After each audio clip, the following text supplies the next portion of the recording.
Mark, book of Mark, short sayings of Jesus, some history, written in about 75 A.D., a few years after the Jews had rebelled and the Roman general Titus had driven the Jews out, most of them, from Jerusalem. The next book, Matthew, written about 5 years later, 80 A.D., and it was longer, contained more details, directed particularly toward the Jewish people. The third book, Luke, written again about 5 years later, about 85 A.D., much the same as the other two. And we'll get our ideas of Jesus' teaching, what Jesus was, and I get them, at least, from these three Gospels. The Gospel of John was written very much later, and it was very different. Now as to what Jesus taught. The first thing he said, his first commandment, I take it, is this: seek ye the kingdom. Seek ye the kingdom. He called it kingdom of heaven or kingdom of God sometimes. Always the kingdom. Seek ye the kingdom. And all the other things you wish will be added unto you. Seek ye first the kingdom. That, I think, is Jesus' first commandment. So, my concern has been for years and still is to know what Jesus meant by the kingdom. Jesus was a very humble man. Had practically no egoism or egotism at all. He said, if someone strikes you on one cheek, turn the other cheek.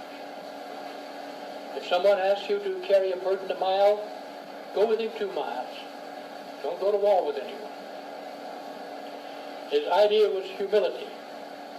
And that always is the picture of Jesus I have.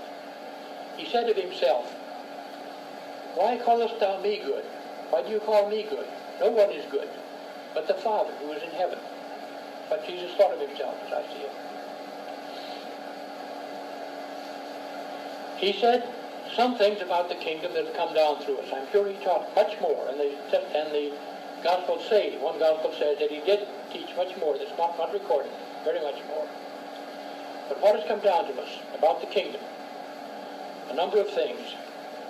He said, blessed are the meek and the lowly, for they shall enter into the kingdom.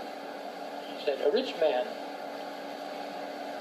it shall be as difficult for a rich man to enter the kingdom as for a camel to pass through the eye of a needle. He spoke, only a few can enter the kingdom. Straight is the gate, narrow is the way, and few there be that find it. Only a few people can make it.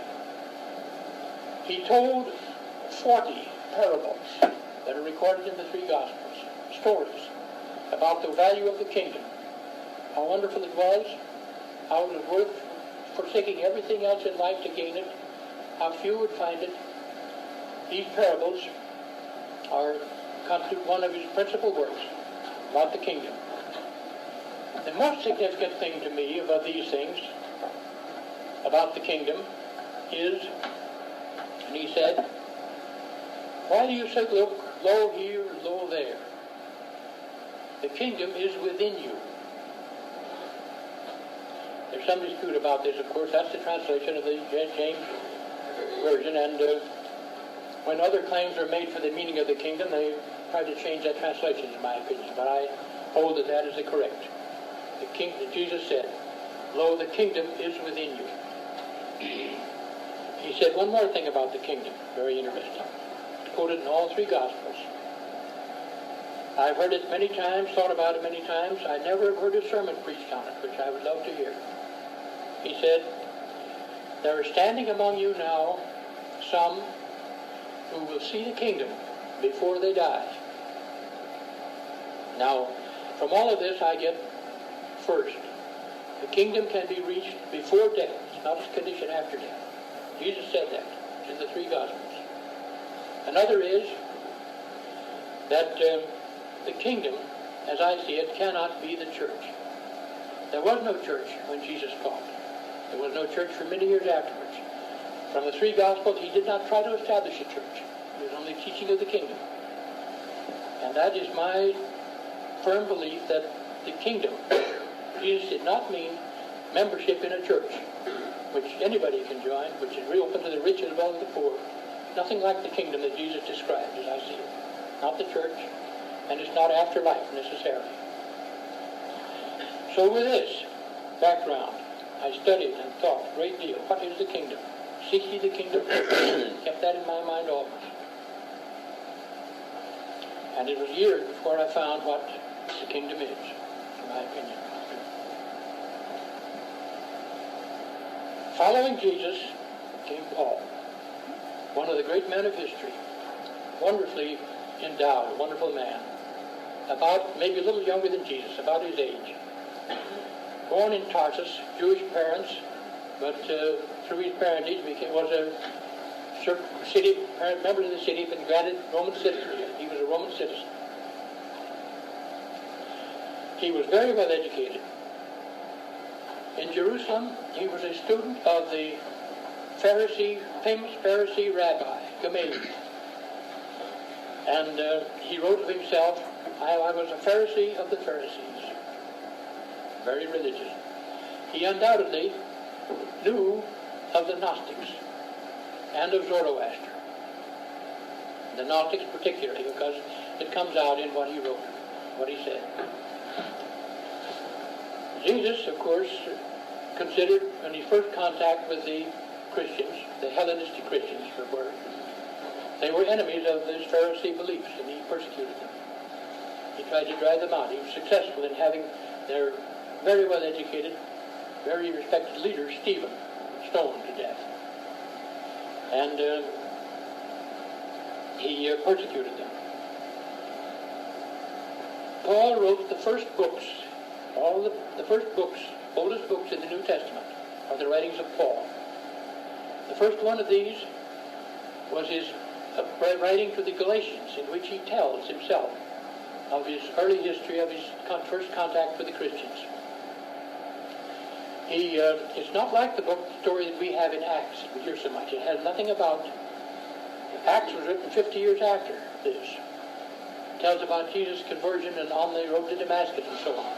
Nothing in Galatians, but Paul wrote himself about that. It says that he went into Arabia after he persecuted the Christians, stayed there 8 years and came back. He did not particularly seek out the disciples. Now the important thing about Paul, the thing that comes first in my mind is this.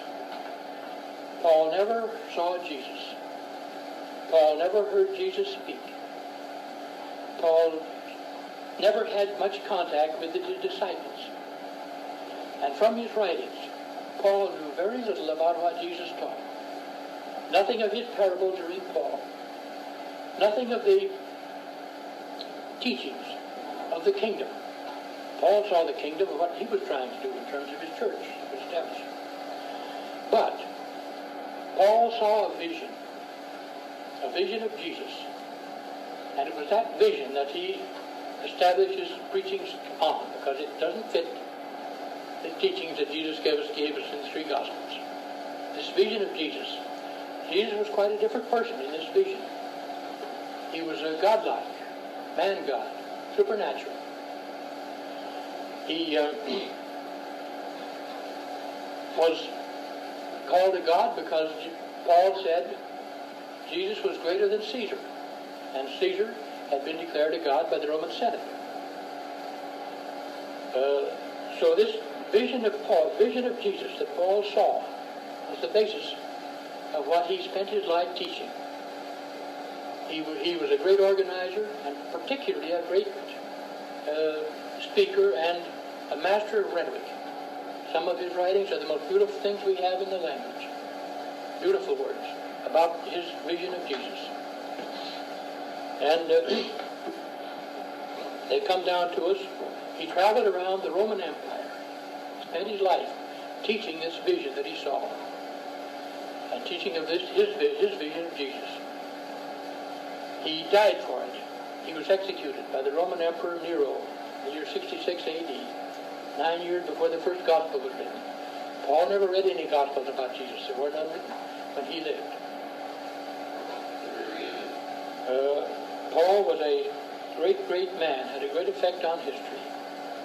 But as I see it, his Jesus was not the Jesus of the three Gospels.